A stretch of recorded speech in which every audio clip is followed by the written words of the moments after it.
morning, Bobby.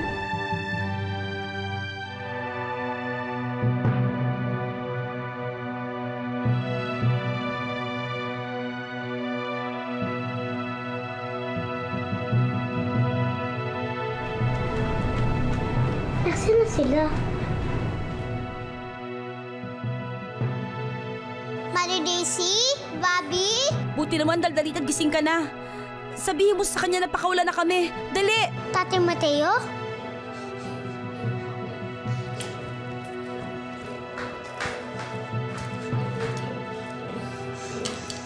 Ano mo ginagawa na sa mga kaibigan ko?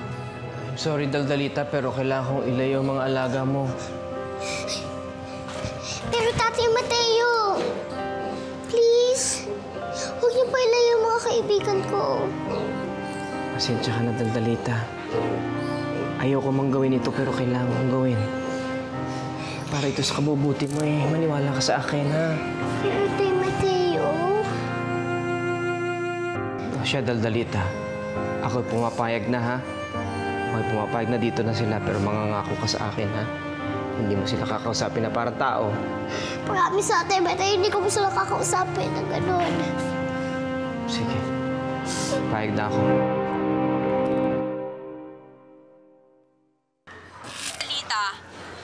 Doc Mateo, si Daldalita po nasa TV. Isang malaking kaguluhan ang naganap sa Urban Zoo na pag-aari ng Urban Tarzan na si Uncle Sam, kung saan isang lalaki ang nasaktan nang pakawala ng child sensation na si Daldalita ang mga wild animals.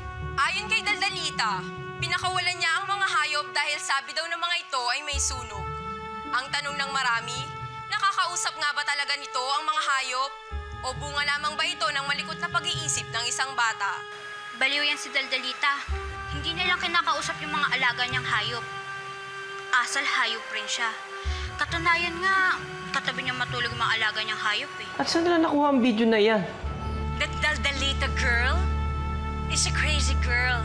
She thinks the animal is talking to her, but not really.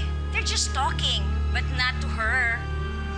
By the way, I'd like to greet my best friend. Parang I kilala ko ang cannot mention babaeng your yan. name, but I'm sure you know who you are.